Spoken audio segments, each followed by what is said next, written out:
اللہ کے نیک بندے، اے فقیر تو رحیم و کریم ہوتے ہیں، اپنے رحم و کرم سے مخلوق خدا کو پیاسا نہیں مارتے ہیں، لیکن آپ نے یہ کیا ظلم کیا کہ لوگوں کو پیاسا مار رہے ہو۔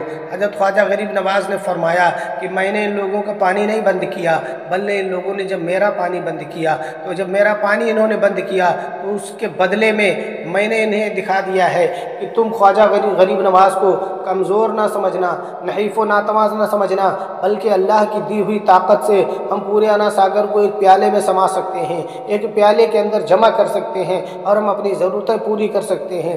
لیکن اگر تم کہتے ہو تو ٹھیک ہے۔ آپ نے پھر شادی دیو کو حکم دیا، کیا ہے شادی دیو، اس پیالے کو لے جاؤ اور اس پیالے کا پانی تالاب میں الٹ دو۔ شادی دیو نے جو ہی پانی کا پیالہ تالاب میں ڈالا، زمین سے چشمے ابلنے لگے اور پلک جھپکنے میں پورا تالاب پانی سے لبالب بھر گیا۔ لوگوں کے اندر ایک خوشی کی لہر دوڑ گئی، لیکن جے پال جوگی کے ہٹ دھرمی سے باز نہ آیا۔ حضرت خواجہ معین الدین چشتی کی کرامت دیکھ کر بھی جے پال جوگی کو اپنی حرکت اور ہٹ دھرمی سے باز آ جانا چاہیے تھا، مگر وہ باز نہ آیا۔ جے پال نے اپنے چیلوں کو حکم دیا کہ اب اپنا کام شروع کرو اور اپنے ہنر دکھاؤ۔ حضرت خواجہ معین الدین چشتی رحمۃ اللہ علیہ نے اپنے ساتھیوں کو ایک حصار کے اندر رہنے کا حکم فرمایا۔ آپ نے چاروں طرف سے ایک حصار بنا دیا اور ارشاد فرمایا کہ اس حصار سے باہر نہ جانا، اس حصار کے اندر ان کا جادو کارگر نہ ہوگا۔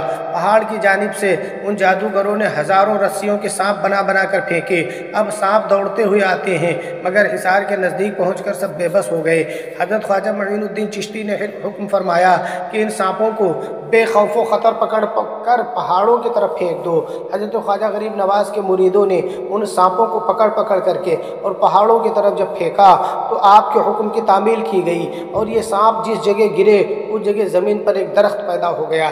جے پال خود بھی میدان میں حیران و پریشان تھا کہ آخر کون سا طریقہ کار آزمایا جائے جس سے کہ ان سے کامیابی ملے، لیکن کوئی بھی جادو، کوئی بھی منتر، کوئی بھی تنتر اس کا کام نہیں کر رہا تھا۔ ناکامی، ہر منتر میں ناکامی ہو رہی تھی۔ جے پال دل ہی دل میں بڑا سخت نادم اور شرمندہ ہو رہا تھا کہ آج میری رسوائی ساری عمر کی عزت خاک میں مل جائے گی۔ آج کے بعد میری عزت کون کرے گا؟ میں پرتھوی راج کے سامنے کون سا منہ لے کر جاؤں گا اور پرتھوی راج سے کو کون سا منہ دکھاؤں گا؟ اس کے بعد جے پال کے چیلوں نے یہ حربہ استعمال کیا کہ جب انہوں نے سانپوں سے دیکھا کہ کام نہیں ہو رہا ہے تو انہوں نے پتھروں کو برسانا شروع کیا، لیکن پتھر بھی آتے تھے اس حصار کے باہر ہی گر جاتے تھے۔ پھر جادوگروں نے آگ برسانی شروع کر دی۔ آگ کے بڑے بڑے گولے، بڑے بڑے تودوں کے انبار لگ گئے، مگر ایک چنگاری بھی حضرت خواجہ معین الدین چشتی رحمۃ اللہ علیہ کے لگائے ہوئے حصار کے اندر داخل نہ ہو سکی۔ اس طرح سے جب جوگی جے پال نے دیکھا کہ کوئی بھی حربہ کام نہیں کر رہا ہے، سارے جادوگر پریشان تھے کہ آخر کون سا حربہ استعمال کیا جائے۔ اب جے پال جوگی کی ہٹ دھرمی برقرار تھی۔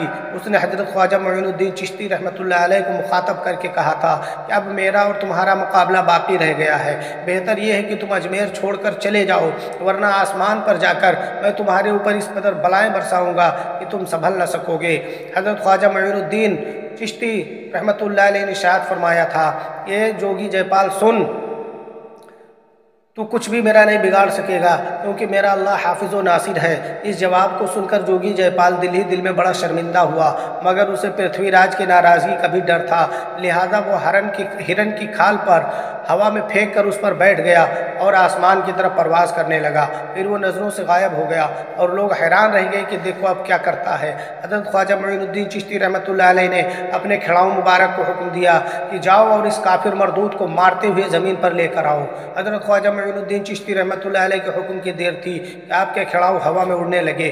لوگوں کی نگاہیں آسمان کی طرف اٹھی ہوئی تھیں۔ کیا دیکھتے ہیں کہ ابھی تھوڑی ہی دیر نہ گزرے تھے کہ دونوں کھڑاؤں جوگی جے پال کو مارتے ہوئے زمین کی طرف لا رہے ہیں۔ دونوں کھڑاؤں اس کے سروں پر چٹپٹ پڑ رہے ہیں اور جوگی جے پال نیچے آ رہا ہے۔ جے پال کے منہ پر کھڑاؤں پڑ رہی تھی، وہ پٹتے پٹتے اس کا برا حال ہو چکا تھا۔ جے پال جوگی زمین پر اترا اور اترنے کے بعد خواجہ غریب نواز کے قدموں میں گر پڑا اور معافی مانگنے لگا۔ آپ رحمۃ اللہ علیہ نے اس پر ایک نظر ڈالی، ایک پیالہ پانی کا دیا۔ پانی پیتے ہی اس کے دل سے کفر کی سیاہی دور ہو گئی اور وہ صدق دل سے کلمہ پڑھ کر مسلمان ہو گیا۔